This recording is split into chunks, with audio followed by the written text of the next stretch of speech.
ഇന്ന് നമ്മുടെ അതിഥിയായി എത്തുന്നത് കൽപ്പറ്റ ഫാത്തിമ മാതാ മിഷൻ ഹോസ്പിറ്റലിലെ ജനറൽ സർജനും ഗൈനക്കോളജിസ്റ്റും സാമൂഹിക പ്രവർത്തകനുമായ ഡോക്ടർ വി ജെ സെബാസ്റ്റ്യനാണ്. അദ്ദേഹത്തിൻ്റെ ജീവിതാനുഭവങ്ങളിലേക്ക് നമുക്ക് ഒന്നിച്ച് കടക്കാം.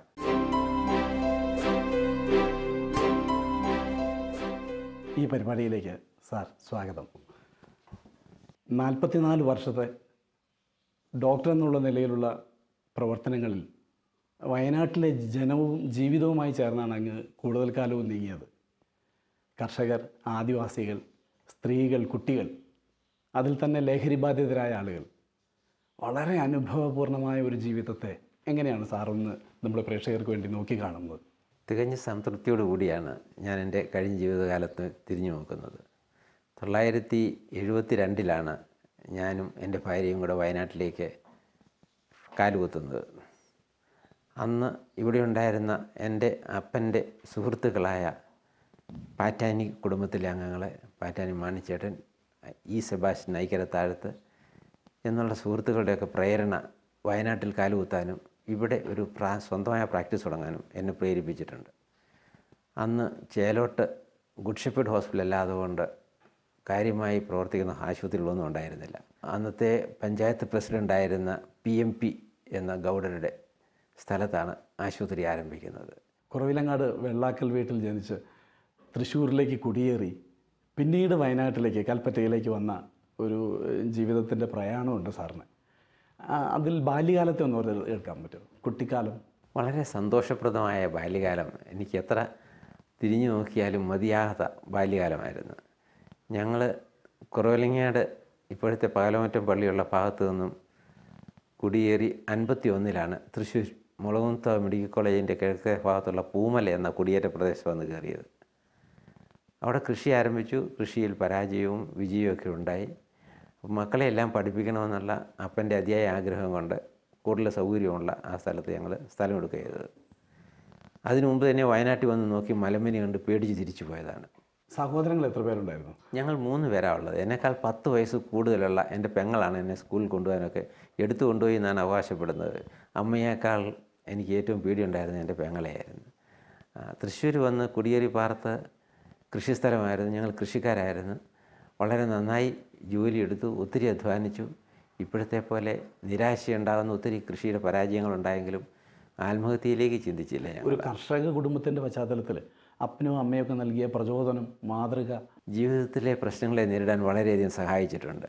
വേഡ്സ്വർത്തിൻ്റെ ചില കവിതകളിലൊക്കെ പറയുന്ന പോലെ ഞങ്ങളുടെ വീട്ടിലെ വിളക്കണയുന്ന ഓർമ്മ എനിക്കില്ല. സന്ധ്യ ആയാലും നേരം വെളുക്കുന്നവരെ കൃഷിക്ക് വേണ്ടിയ സാധനങ്ങൾ തയ്യാറെടുപ്പോടുകൂടി പണിയെടുക്കുന്ന ഒരു കുടുംബമായിരുന്നു. രാവിലെ നേരത്തെ എഴുന്നേക്കും, പശു ഉണ്ടാവും, അതിൻ്റെ പാല് കറന്ന് ടൗണിൽ കൊണ്ട് കൊടുക്കണം, കൃഷിഭൂമിയിൽ പണിയെടുക്കണം. പിന്നെ എൻ്റെ ചെറുപ്പകാലത്ത് ഞങ്ങൾക്ക് ന്യൂസ് പേപ്പറിൻ്റെ ഏജൻസി ഉണ്ടായിരുന്നു. മലയാള മനോരമ, ദീപി എന്നിവയുടെ റെപ്രസെൻറ്റേറ്റീവും പേപ്പർ വിതരണവും ഞങ്ങൾക്കുണ്ടായിരുന്നു. വിതരണം നടത്താനായിട്ട് മറ്റു കുട്ടികളുടെ കൂടെ ഞാനും പോകുമായിരുന്നു. അപ്പോൾ പത്രക്കാരൻ കുട്ടി എന്ന പേരിലാണ് ഞാൻ പലപ്പോഴും അറിഞ്ഞിരുന്നത്. ആളുകളുമായിട്ട് ചെറുപ്പത്തിൽ തന്നെ നല്ലൊരു ബന്ധം, അപ്പോഴും നല്ല ബന്ധമുണ്ട്. ഈ ബന്ധം എന്നെ വായിക്കാനും ആളുകളുമായി ഇടപഴകാനും ധാരാളം സഹായിച്ചിട്ടുണ്ട്. മിക്ക പുസ്തകങ്ങളും മിക്ക കഥകളും ചെറുപ്പത്തിലേ വായിക്കുമായിരുന്നു. ഒത്തിരി പുസ്തകങ്ങൾ വായിക്കാൻ എന്നെ എൻ്റെ ഫാദർ സഹായിച്ചിട്ടുണ്ട്. വീട്ടിലെ പ്രധാനപ്പെട്ട നിധി ഞങ്ങളുടെ പുസ്തകങ്ങളായിരുന്നു. പഠിച്ചു കഴിഞ്ഞ് അവിടെ നിന്നും തൃശ്ശൂർ സെൻറ്റ് തോമസിലേക്ക് ഞങ്ങൾ ഹയർ സ്റ്റഡീസിന് ഗ്രാജുവേഷന് പോയി. ഗ്രാജുവേഷൻ കഴിഞ്ഞ് മാർക്കിൻ്റെ അടിസ്ഥാനത്തിൽ മെഡിസിൻ എന്ന അഡ്മിഷൻ കിട്ടി. എനിക്ക് കോഴിക്കോട് മെഡിക്കൽ കോളേജിലാണ് അഡ്മിഷൻ കിട്ടിയത്. BSc കഴിഞ്ഞിട്ട് 1 കൊല്ലം ദേവഗിരി സെൻറ്റ് ജോസഫ്സ് കോളേജിലെ ജൂനിയർ ലെക്ചറായി ഇംഗ്ലീഷ് ഡിപ്പാർട്ട്മെൻറ്റ് വർക്ക് ചെയ്തിട്ടുണ്ട്. അധ്യാപനമായിരുന്നു. അപ്പോൾ ഇടയ്ക്ക് 1 കൊല്ലം അധ്യാപനമായി ജോലി എടുത്തിട്ടുണ്ട്. തുടർന്ന് മെഡിക്കൽ കോളേജിൽ സീറ്റ് കിട്ടിയപ്പോൾ പഠനത്തിന് പോയി. സാമ്പത്തികമായി അത്ര ഭദ്രതയില്ലായിരുന്ന സാധാരണ കൃഷിക്കാരൻ്റെ കുടുംബത്തിൽ നിന്നും പ്രതീക്ഷിക്കാത്ത നിലയിൽ മെഡിസിൻ സീറ്റ് കിട്ടിയപ്പോൾ എൻ്റെ സുഹൃത്തുക്കൾ ഒത്തിരി പേര് എന്നെ സഹായിച്ചിട്ടുണ്ട്. കുടുംബ സുഹൃത്തുക്കൾ സാമ്പത്തികമായും പ്രചോദനം തന്ന് എന്നെ സഹായിച്ചിട്ടുണ്ട്. തൃശ്ശൂർ ജൂബിലി മിഷൻ ആശുപത്രിയിലെ ഫാദർ മാത്യു മുരിങ്ങത്തേരി പ്രധാനമായി എന്നെ സഹായിച്ച വ്യക്തികളുടെ ഒരാളാണ്. അദ്ദേഹം സ്കോളർഷിപ്പ് വന്നു. അത് പഠനത്തിന് ശേഷം, ജോലി കിട്ടിയതിന് ശേഷം ഞങ്ങൾ 2 പേരും കൂടിയാണ് അത് തിരിച്ചടച്ചത്. കോഴിക്കോട് രൂപതയിലെ പത്രോണി പിതാവ് അപ്രതീക്ഷിതമായി എന്നെ ഒരിക്കൽ സാമ്പത്തികമായി സഹായിച്ചിട്ടുണ്ട്. ഫീസ് അടയ്ക്കാനൊന്നും പറ്റുന്നില്ല. അപ്പോൾ പിതാവിൻ്റെ അടുത്ത് ഞാൻ ചോദിച്ചു, പിതാവ് അല്പം ബുദ്ധിമുട്ടുണ്ടല്ലോ, സഹായിക്കാമെന്ന് ചോദിച്ചപ്പോൾ ഒട്ടും പ്രതീക്ഷിക്കാത്ത തരത്തിൽ എന്നെ കെട്ടിപ്പിടിച്ച് എനിക്ക് വേണ്ട സാധനം തന്ന് എന്നെ സഹായിക്കുകയുണ്ടായി. പഠനത്തിന് ശേഷം തൃശ്ശൂർ ജൂബിലി മിഷൻ ആശുപത്രി ജോലി ആരംഭിച്ചു. ജോലി കഴിഞ്ഞ് ഞങ്ങൾ ഒരു കൊല്ലം കഴിഞ്ഞപ്പോഴേക്കും ഞങ്ങളുടെ വിവാഹിതരായി. എൻ്റെ ഭാര്യ അവിടെ തന്നെ ജോലി ഇടുന്നുണ്ടായിരുന്നു. ഒരു കോട്ടയത്താണ് പഠിച്ചത്. അയർക്കുന്നം കൊടകശ്ശേരി ഫാമിലിയിലെ അംഗമാണ് അവർ. ഒരു കൊല്ലത്തെ ജോലിക്ക് ശേഷം ഞങ്ങൾ സ്വന്തമായി പ്രാക്ടീസ് ചെയ്യാൻ തീരുമാനമെടുക്കുകയായിരുന്നു. അപ്പോൾ വയനാടിൻ്റെ കാലാവസ്ഥയും എൻ്റെ അപ്പൻ്റെ കൂട്ടുകാരുടെ പ്രചോദനവും വയനാട്ടിൽ വരാൻ ഞങ്ങളെ ഒത്തിരി പ്രേരിപ്പിച്ചു. കാർഷിക വൃത്തിക്കിടയിലും ആധ്യാത്മികതയും പ്രചോദനവും ഒക്കെ പകർന്നെന്ന ഒരപ്പനെയും അമ്മയെയുമാണ് സാറ് മുൻപോട്ട് അവതരിപ്പിച്ചത്. അവരെ പ്രത്യേകിച്ച് ഓർക്കുമ്പോൾ മനസ്സിലേക്ക് ഉണർന്നു വരുന്നത് എന്താ സാറേ? അവരുടെ കഠിനാധ്വാനത്തിൻ്റെ ഫലം ആസ്വദിക്കുന്ന എനിക്ക് അവരെ ഒരിക്കലും മറക്കാൻ പറ്റിയില്ല. ചെറുപ്പത്തിൽ തന്നെ എന്നെ ആധ്യാത്മിക കാര്യങ്ങളിൽ വളരെ കാര്യമായി എൻ്റെ അപ്പൻ പഠിപ്പിക്കുകയും നയിക്കുകയും ചെയ്തിട്ടുണ്ട്. എനിക്ക് വേണ്ടി ഒരു പ്രത്യേകമായ ഒരു പ്രാർത്ഥന തന്നെ എന്നെ പറഞ്ഞ് പഠിപ്പിക്കുകയായിരുന്നു. ഇപ്പോഴും ഞാൻ ദിവസവും ആരും അറിയാതെ പാടും: എൻ്റെ അമ്മേ, എൻ്റെ ആശ്രയമേ, എൻ്റെ ഈശോയെ, എന്നെ എളിമയിലും ശുദ്ധതയിലും വളർത്തണമേ, സ്വർഗരാജ്യം പ്രാപിക്കാൻ എന്നെ സഹായിക്കണമേ. ഈ പ്രാർത്ഥന ഇപ്പോഴും ഞാൻ പ്രാർത്ഥിക്കാറുണ്ട്. അപ്പനിൽ നിന്ന് കിട്ടിയൊരു പ്രാർത്ഥന ജീവിതകാലം മുഴുവൻ ഇങ്ങനെ കൊണ്ടുപോകാനും അതിൻ്റെ വെളിച്ചത്തിൽ നടക്കാനും സാറിന് പ്രചോദനമായ ചില കാര്യങ്ങളുണ്ടാവുമല്ലോ. എന്തൊക്കെയാണ് സാർ? ജീവിത വിജയത്തിൻ്റെ പുറകിലെ എപ്പോഴും ഈശോയുടെ അനുഗ്രഹം ഉണ്ടെന്ന് എൻ്റെ അനുഭവം എനിക്ക് സാക്ഷ്യമാകുന്നു. എൻ്റെ വിശ്വാസം എപ്പോഴും ചോദ്യം ചെയ്യുന്നതായിരുന്നെങ്കിലും എൻ്റെ അനുഭവം എപ്പോഴും ഈശോയിൽ വിശ്വസിക്കാനായിട്ട്, ദൈവത്തിൽ വിശ്വസിക്കാൻ എന്നെ സഹായിച്ചിട്ടുണ്ട്. വെറും സാധാരണ കുടുംബത്തിൽ ജനിച്ച് എന്നെ ഈ നിലയിലേക്ക് എത്തിച്ചത് വാസ്തവത്തിൽ ദൈവത്തിൻ്റെ അനുഗ്രഹമല്ല. അതുകൊണ്ട് എൻ്റെ പ്രത്യേക കഴിവാണ് ഞാൻ ഒരിക്കലും വിശ്വസിക്കുന്നില്ല. ദിവസവും കുടുംബ പ്രാർത്ഥന ചെല്ലാനും കൊന്തി എത്തിക്കാനും എല്ലാ ശനിയാഴ്ചയും ഞായറാഴ്ചയും നിർബന്ധമായും പള്ളിയിൽ പോകാനും ശനിയാഴ്ച ദിവസങ്ങളിൽ മരിയൻ സൊഡാലിറ്റിയിലെ പ്രവർത്തനങ്ങളെ, ബാക്കി ഞായറാഴ്ച ദിവസങ്ങളിൽ പള്ളിയിൽ നിന്ന് വന്നു കഴിഞ്ഞാൽ ദീപിക ബാലജന സഖ്യത്തിൻ്റെ പ്രവർത്തനങ്ങളെ, ഇങ്ങനെ സാമൂഹിക പ്രവർത്തനങ്ങളിലൂടെയെല്ലാം മുമ്പോട്ട് വരാൻ എന്നെ ഒത്തിരി സഹായിച്ചിട്ടുണ്ട്. പിന്നെ പേപ്പർ കൊടുക്കാനായി പോകുമ്പം കൊന്ത എത്തിക്കുമായിരുന്നു. കൊന്ത എത്തിച്ചാൽ ഫലം കിട്ടുമെന്നൊരു വിശ്വാസം. അപ്പോൾ ഇഷ്ടം പോലെ കൊന്ത എത്തിക്കുക. അതുകൊണ്ടൊക്കെ ആ ഫലം കിട്ടിയതെന്നാണ് പിന്നീട് ഞാൻ വിശ്വസിച്ചിരുന്നത്. ഈ ചോദ്യം ചെയ്തുകൊണ്ട് തന്നെ വിശ്വസിക്കാമെന്നുള്ളൊരു അനുഭവത്തിൽ നിന്ന് വിശ്വസിക്കാതിരിക്കാൻ നിവൃത്തിയില്ല. കാരണം എൻ്റെ കൂട്ടത്തിൽ അന്ന് എന്നെക്കാളും സാമ്പത്തിക ഭദ്രത ഉണ്ടായിരുന്ന പലരും ഉണ്ടായിരുന്നു. പഠിക്കുന്ന കുട്ടികളും ഉണ്ടായിരുന്നു. അവരെല്ലാം അവരുദ്ദേശിച്ച ലെവലിൽ എത്തിയോ എന്നെനിക്കറിയത്തില്ല. പലരും മൺമറഞ്ഞു പോയിട്ടുണ്ട്. എൻ്റെ ആഗ്രഹങ്ങളെല്ലാം ഞാൻ ആഗ്രഹിച്ച പോലെ സാധിച്ചു. അതിനുള്ള റിസോഴ്സൊന്നും കൈവച്ചും കൊണ്ടല്ല ഞാൻ മുമ്പോട്ട് പോയത്. എല്ലാം ദൈവം തന്നു. ദൈവത്തിന് വേണ്ടി മാത്രം പ്രവർത്തിക്കാനായിട്ട് സഹായിച്ചു. ഈ ഒരു യാത്രയിൽ അമ്മ ഏത് രീതിയിലാണ് സാറിനെ സ്വാധീനിച്ചത്? എപ്പോഴും പ്രചോദനമായിരുന്നു എൻ്റെ അമ്മ. ഞാൻ ക്ലാസ്സിലെ ഏറ്റവും ചെറിയ കുട്ടിയായിരുന്നു. കുട്ടികൾ എന്നെ കളിയാക്കും. എന്നെ കൊതുകെന്നൊക്കെ പറഞ്ഞ് കളിയാക്കുമ്പോഴേ എൻ്റെ അമ്മ എന്നോട് പറയും: മാനെ, നീ വിഷമിക്കേണ്ട. ആണിൻ്റെയും ആഞ്ഞിലിക്കുരുവിൻ്റെയും വില അറിഞ്ഞവരാരുമില്ല. എൻ്റെ മകൻ പഠിക്കുക, ഈശോ ഫലം തരും, പ്രാർത്ഥിക്കുക. നിനക്ക് ഉദ്ദേശിക്കുന്ന കാര്യം തീർച്ചയായിട്ടും നിനക്ക് സാധിക്കും. അതിനുവേണ്ടി പ്രാർത്ഥിക്കുകയും പണിയെടുത്തോളം ചെയ്യാൻ പറഞ്ഞു തന്ന സാധാരണക്കാരിയായ എൻ്റെ അമ്മേനെ മറക്കാൻ പറ്റിയില്ല. തിരുക്കുടുംബം പോലെ തന്നെ ഇങ്ങനെ ആധ്യാത്മികത വിതച്ച ആധ്യാത്മികതയിൽ ഒത്തിരി സഹായം തന്നിട്ടുണ്ട്. പിന്നെ സാധാരണ കുടുംബങ്ങളിലുണ്ടാകുന്ന അപ്പനും അമ്മയും തമ്മിലുള്ള തർക്കവും കുടുംബകലഹമൊക്കെ ഉണ്ടായെങ്കിലും അവരൊരുമിച്ച് ജീവിക്കുകയും ഒരുമിച്ച് ജീവിതം പങ്കിടുകയും ചെയ്യുന്നത് എനിക്ക് ഒത്തിരി പ്രചോദനമായിട്ടുണ്ട്. ഈ ഒരു കാഴ്ച പിന്നീടുള്ള ജീവിതക്രമങ്ങളെ ഒരു പക്ഷേ സാറ് ധാരാളം ഫാമിലി കൗൺസിലിങ്ങുകളുടെ മേഖലയിലേക്ക് വന്നിട്ടുണ്ട്. ഈ ഡോക്ടർ എന്ന ജോലിയുടെ ഒപ്പം തന്നെ സാറിന് മുമ്പിൽ വരുന്ന ധാരാളം ഫാമിലികളെ സാറ് കൗൺസിലിങ്ങിലൂടെ യോജിപ്പിക്കുകയും കൂട്ടിച്ചേർക്കുകയും ലഹരിക്കെതിരെയൊക്കെ അവരെ സന്നദ്ധമാക്കുകയൊക്കെ ചെയ്തിട്ടുണ്ട്. അതിലേക്ക് ഈ കിട്ടിയ അനുഭവത്തെ ചേർത്ത് വെക്കാനായിട്ട് പറ്റിയിട്ടുണ്ടോ? തീർച്ചയായിട്ടും. പണ്ട് കാലങ്ങളിലെ കുടുംബജീവിതത്തിൽ ദൈവം തന്ന തൻ്റെ ഇണയെ മരണം വരെ കൊണ്ടുപോവുക എന്ന ഒരു കൺസെപ്റ്റുണ്ട്. അപ്പോൾ കുടുംബജീവിതം ഒരിക്കലും പ്രശ്നമില്ലാത്തതാണെന്ന് ഞാൻ ധരിക്കുന്നില്ല. ഞാനും എൻ്റെ ഭാര്യ കുഞ്ഞമ്മയെന്ന് ഞാൻ വിളിക്കുന്ന ട്രീസായും ഞങ്ങൾ കല്യാണം കഴിച്ചു 1972. ഇപ്പോഴും ഞങ്ങൾ തമ്മിൽ അഭിപ്രായ വ്യത്യാസമുണ്ട്. പല കാര്യങ്ങളിലും വളരെ ചൂടേറിയ തർക്കങ്ങളുണ്ടാകാറുണ്ട്. അഭിപ്രായ വ്യത്യാസങ്ങളെന്ന് വിചാരിച്ചുകൊണ്ട് ഞങ്ങൾ ഒരിക്കലും വേർപിരിയുക എന്നതിനെക്കുറിച്ച് ചിന്തിച്ചിട്ടേയില്ല.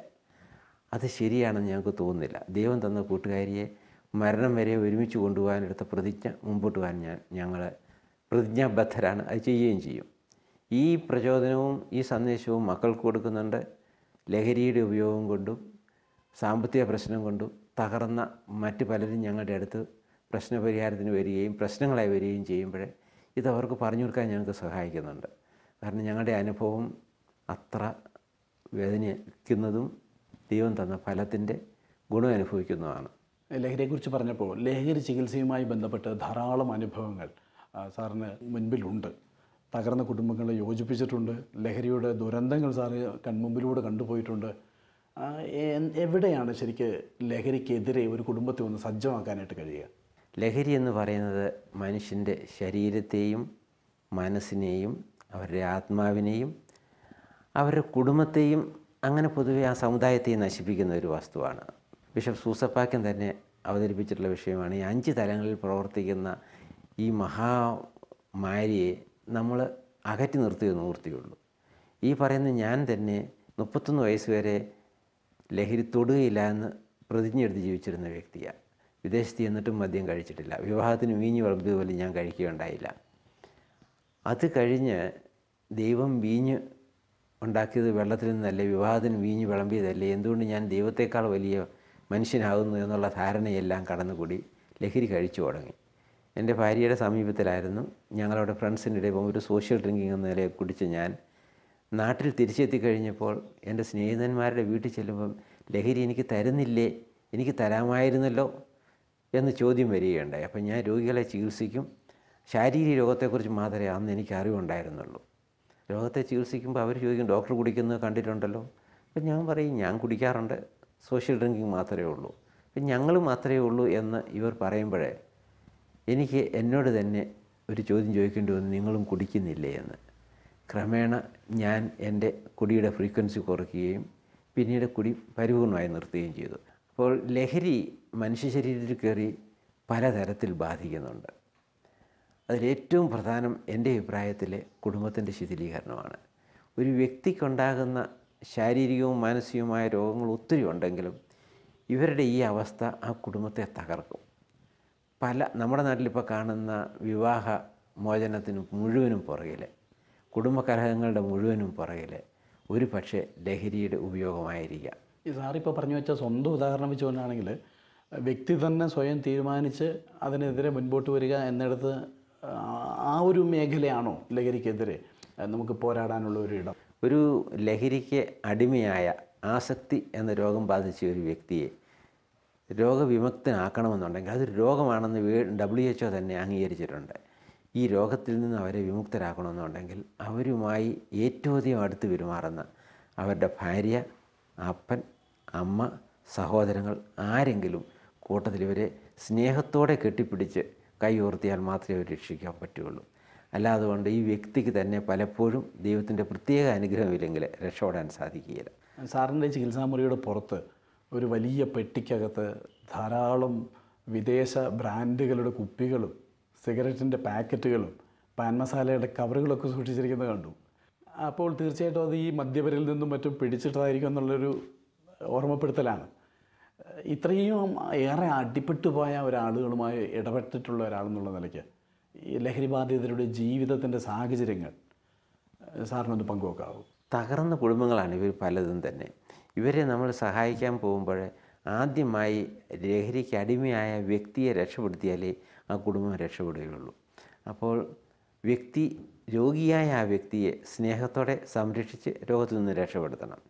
അവർക്ക് സാമ്പത്തിക സഹായം കൊടുത്താൽ അവർ വീണ്ടും പോയി കുടിക്കാനും നശിക്കാനും മാത്രമേ ഇടവരികയുള്ളൂ.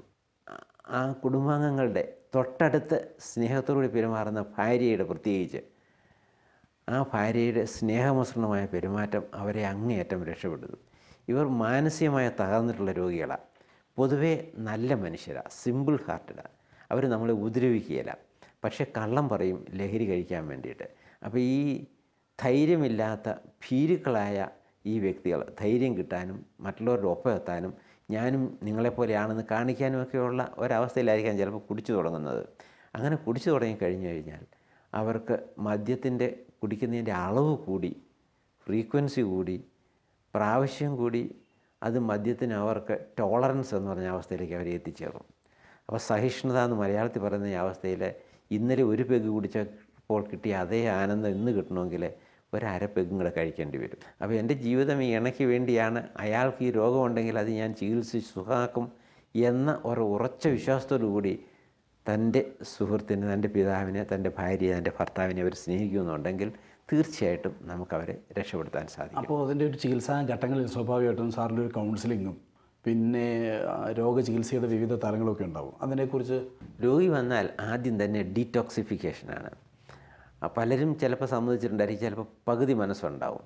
അവരെ വന്നു കഴിഞ്ഞാൽ ഉടനെ അവരെ ഡീടോക്സിഫൈ ചെയ്യുക, അഥവാ കരളിന് കേട് വന്നിട്ടുണ്ടാവും, ദേഹത്ത് ലഹരിയുടെ അംശം ഒത്തിരി രക്തത്തിൽ പകർന്നിട്ടുണ്ടാവും. ഈ ഡീടോക്സിഫിക്കേഷന് വേണ്ടിയിട്ടാണ് ഗ്ലൂക്കോസ് ഇഞ്ചക്ഷൻ കൊടുക്കുന്നത്. ഗ്ലൂക്കോസ് ഇഞ്ചക്ഷനും ഉറക്കം ഉണ്ടായിരിക്കുകയില്ല, വയലൻ്റ് ആയിരിക്കും. അപ്പോൾ അതിനൊക്കെ സഹായിക്കുന്ന മരുന്നുകൾ കൊടുത്ത് അവരെ ഉറക്കി സമാധാനത്തോടെ ഉറങ്ങി അവർ ഉറക്കം തെളിഞ്ഞ് കഴിയുമ്പം ദേഹത്തിനുള്ള ലഹരിയുടെ അംശം കുറഞ്ഞു കഴിയുമ്പോൾ അവർ സംസാരിക്കാൻ തുടങ്ങും. ആ സമയം ആദ്യം വന്ന പാടെ അവരെ ആരും പിടിച്ച് ഉപദേശിക്കാൻ പോവുകയില്ല. പിന്നെ ആൽക്കഹോളിക്സ് അനോണിമസ് എന്ന് പറഞ്ഞ ഗ്രൂപ്പുണ്ട് കാൽപ്പറ്റയിലെ എ ഗ്രൂപ്പ് ഫാത്തിമ ആശുപത്രി പ്രവർത്തിക്കുന്ന ശാന്തി എ ഗ്രൂപ്പിൽ പ്രവർത്തിക്കുന്ന മദ്യത്തിൻ്റെ ലഹരിയിൽ നിന്ന് വിമുക്തരായി രക്ഷപ്പെട്ടിട്ടുള്ള ഒത്തിരി വ്യക്തികളുണ്ട്. അവർ വന്ന് ഈ വ്യക്തികളുമായിട്ട് ഇടവഴി അവരോട് സംസാരിച്ച് കൗൺസിലിംഗ് കൊടുക്കുന്ന സിസ്റ്ററും ഞങ്ങളെല്ലാവരും, പിന്നെ പള്ളിയിലെ ആശുപത്രിയിലെ വൈദികർ ഡയറക്ടർ അച്ഛന്മാർ സമയമുണ്ടെങ്കിൽ അവരും വരും. അവരെ ലഹരി വിമുക്തരാക്കാനുള്ള പരിപാടിയിലേക്ക് പതുക്കെ നയിക്കും. കരളിൻ്റെ പ്രവർത്തനം തീരെ തകരാറിലായില്ലെങ്കിൽ അവരെ പെട്ടെന്ന് തിരിച്ചെത്തിക്കാൻ സാധിക്കും. ഉറക്കം നേരെയായി, വിശപ്പ് നേരെയായി, കൈയുടെ വിറയെല്ലാം പോയി, ക്രേവിങ് നഷ്ടപ്പെട്ട് കുടിക്കണമെന്നുള്ള അങ്ങേറ്റത്തെ ആക്രാന്തമായ ആഗ്രഹം നഷ്ടപ്പെട്ട് കഴിഞ്ഞാൽ അവർക്ക് നോർമലായി തിരിച്ചു വരാൻ എളുപ്പമാവും. പക്ഷേ ഇതിലപ്പുറം ഇവരെ തുടർന്ന് ഫോളോ അപ്പ് നടത്തണം. പല വ്യക്തികളും ഞങ്ങളുടെ അടുത്ത് കൊണ്ടുവന്ന് വരുന്നവർ ഫോളോ അപ്പ് ഇല്ലാതെ കൊണ്ട് പരാജയപ്പെടാറുണ്ട്. തുടർന്നുള്ള കൗൺസിലിംഗ് പ്രത്യേകിച്ച് വീട്ടുകാർക്ക് കൊടുത്തില്ലെങ്കിൽ കൊച്ചു കാര്യത്തിന് ദേഷ്യം വന്നു കഴിഞ്ഞാൽ അവർ കാണുന്ന പരിഹാരം ലഹരി കഴിക്കുക എന്നുള്ളതാണ്. അപ്പോൾ അതിൽ നിന്ന് അവരെ വിമുക്തരാക്കാനായിട്ട് നമുക്ക് തീർച്ചയായിട്ടും സാധിക്കും. മദ്യത്തിൻ്റെ ലഹരി വസ്തുക്കളുടെ ആസക്തി രോഗത്തിന് ചികിത്സ ഇല്ല എന്ന് പലരും ധരിച്ചിട്ടുണ്ട്. അത് ശരിയല്ല. സുഖമായി അവരെ ചികിത്സിക്കാം, സുഖമാക്കാം. പക്ഷേ അതിലേറ്റവും പ്രധാനപ്പെട്ട കാര്യം രോഗികൾ എല്ലാവരെയും പോലെ തന്നെ ഇവരും നമ്മുടെ ദയെ അർഹിക്കുന്നവരാണ്, കല്ലെറിയേണ്ടവരല്ല. അവർ ധിക്കാരികളല്ല, കുറ്റവാളികളല്ല, നമ്മളെ സ്നേഹമില്ലാത്തവരല്ല. പക്ഷെ അവരെല്ലാത്തിനും ഉപരി ലഹരിയെ സ്നേഹിച്ചു പോയി സാഹചര്യങ്ങളുടെ ആ പ്രത്യേക അവസ്ഥയിൽ. ഒരു ബിഷഗ്വരൻ എന്ന നിലയ്ക്കുള്ള ഔദ്യോഗിക ജീവിതം വയനാട്ടിലാണ് തുടങ്ങുന്നത്. പിന്നീടുള്ള സന്ദർഭങ്ങളും സാഹചര്യങ്ങളും ഓർമ്മയിൽ നിന്ന് ഞങ്ങൾക്ക് രണ്ടുപേർക്കും, എനിക്കും എൻ്റെ ഭാര്യയ്ക്കും ഉന്നത വിദ്യാഭ്യാസം നേടണം, നല്ല നിലയൊരു സ്ഥാപനം നടത്തണം. മെഡിസിനൊക്കെ പഠിച്ചിരുന്ന കാലത്ത് തീവണ്ടി യാത്ര ചെയ്യുമ്പോൾ പോലും സ്വന്തമായ ആശുപത്രിയുടെ പ്ലാനൊക്കെ വരച്ചു കൊണ്ട് നടക്കുമായിരുന്നു. അപ്പോൾ അങ്ങനെയാണ് ബോസ്കോ ആശുപത്രി തുടങ്ങി ഞങ്ങൾ കൽപ്പറ്റയിൽ വരുന്നത്. സെയിൻറ്റ് ബോസ്കോയുടെ പേരിലാണ് കൽപ്പറ്റയിൽ? അതെ, ഡോൺ ബോസ്കോയുടെ പേരിലാണ് ഞങ്ങൾ ആശുപത്രി തുടങ്ങുന്നത്. അതും വളരെ രസമായ കഥയാണ്. ഞങ്ങൾക്ക് രണ്ടുപേർക്കും അങ്ങോട്ടും ഇങ്ങോട്ടും ഞങ്ങളുടെ സ്നേഹം കൊണ്ട് തന്നെയെന്ന് പറയാം. ഞാൻ പറഞ്ഞു സെൻറ്റ് ട്രീസാസ് ഹോസ്പിറ്റൽ എന്ന് പേരിടാമെന്ന്, മിസ്സസ് പറഞ്ഞു സെൻറ്റ് സെബാസ്റ്റ്യൻ എന്ന് പേരിടണമെന്ന്. ഒടുവിൽ രണ്ടുപേർക്കും ഒരു ഏകീകൃതമായ അഭിപ്രായത്തിൽ വരാൻ സാധിച്ചില്ല. അപ്പം അന്നേരം ഞങ്ങൾ വായിച്ചതിൻ്റെ പുസ്തകമാണ് ഡോൺ ബോസ്കോയുടെ ജീവിതകഥ. അപ്പോൾ അദ്ദേഹത്തിൻ്റെ ജീവിതകഥയുമായി പ്രേരണ കിട്ടിയപ്പോൾ ഒത്തിരി പാവങ്ങളെ സഹായിച്ച, വെള്ളം കൊണ്ടുവന്ന് പൈപ്പിലൊക്കെ താമസിച്ച പാവങ്ങളുടെ കഥ കിട്ടി. അപ്പം ബോസ്കോ എന്ന പേരിട്ട് ആശുപത്രി തുടങ്ങുക ചെയ്തു. ഡോൺ ബോസ്കോ മധ്യസ്ഥനായി. അങ്ങനെ മധ്യസ്ഥനായി. പ്രേക്ഷകരുടെ അറിവിലേക്ക്, കൽപ്പറ്റയിലെ ആദ്യത്തെ ആസ്പത്രി ബോസ്കോ ഹോസ്പിറ്റൽ, അത് തുടങ്ങുന്നത് സാറാണ്.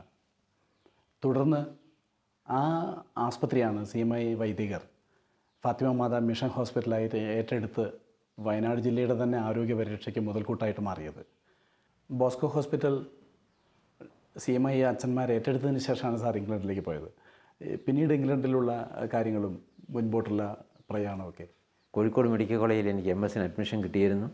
അപ്പോൾ എൻ്റെ സുഹൃത്ത്, ക്ലാസ്മേറ്റായ ഡോക്ടർ വാസുദേവൻ നമ്പൂതിരി, വാസുദേവൻ മപ്പാട്ട് എന്ന് പറയുന്ന ആൾ, എനിക്ക് നോർത്തേൺ അയർലൻഡിൽ ബെൽഫാസ്റ്റിൽ ജോലി ശരിയാക്കി എന്നെ വിളിക്കുകയാണുണ്ടായത്.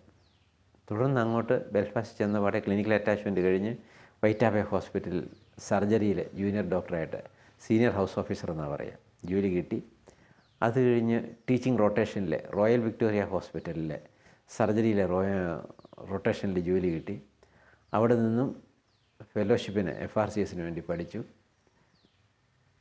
ഫസ്റ്റ് പാർട്ട് കഴിഞ്ഞ് സെക്കൻഡ് പാർട്ട് 77 പാസ്സായി കഴിഞ്ഞ് ഒരു കൊല്ലവും കൂടെ അവിടെ വിവിധ സ്പെഷ്യാലിറ്റികൾ വർക്കുണ്ടായി.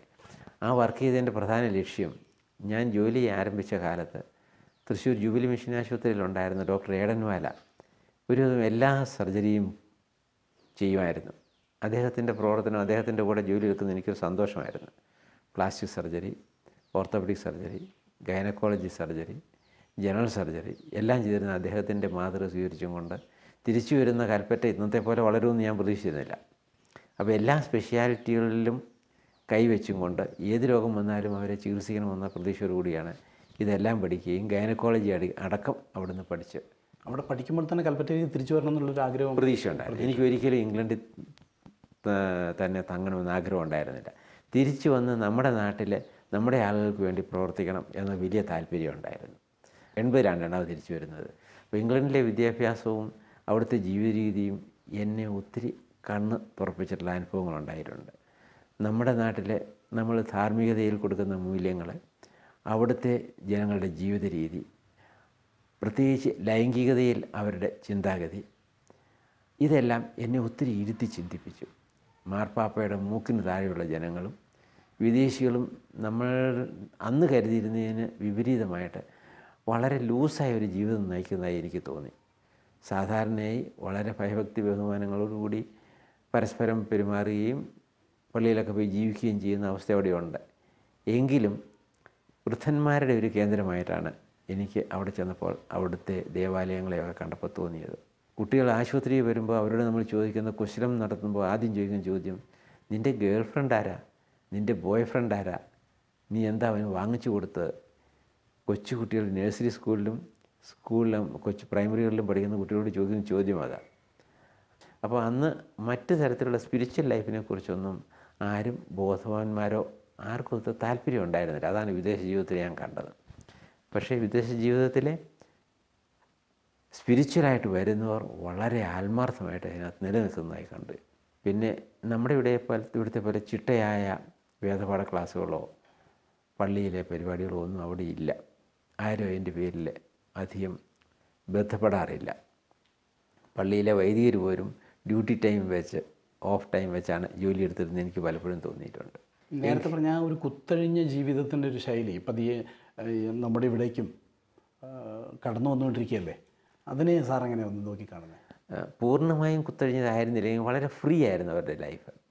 ആരും ഒന്നിനെ ഒരു ഇൻഫ്ലുവൻസ് ചെയ്യില്ലായിരുന്നു. കുട്ടികളെ ശകാരിക്കുന്നതോ ശിക്ഷണങ്ങൾ നടത്തുന്നതൊക്കെ വളരെ ശ്രദ്ധിച്ച് വേണം. ശിക്ഷ കൊടുക്കാൻ ഒട്ടും പാടില്ല. ശാരീരികമായ കോർപ്പറൽ പണിഷ്മെൻറ്റ് അവരൊട്ടും അംഗീകരിച്ചിരുന്നില്ല.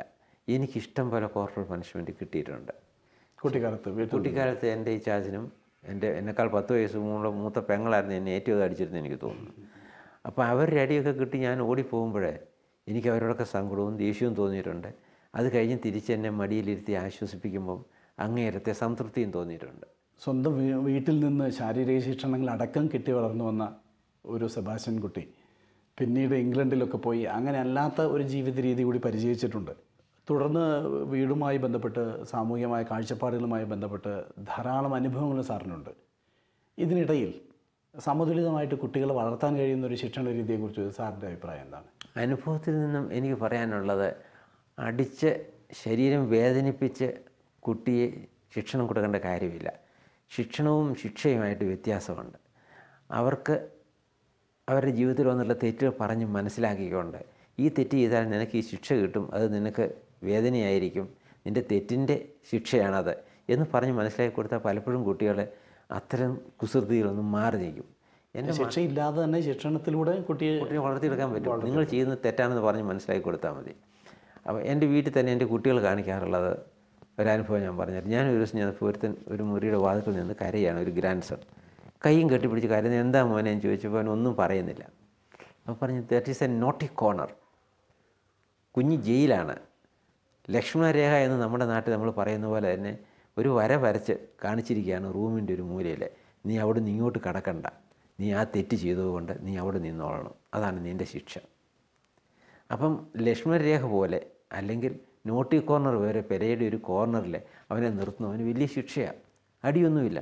അവൻ കരയും അവിടെ നിന്നും കൊണ്ട്, കാരണം അവനെ നോട്ടി കോർണറിലാക്കി. അപ്പോൾ എന്തെങ്കിലും വികൃതി ചോദിക്കുമ്പോൾ നിനക്ക് നോട്ടി കോർണറിൽ പോകണോ?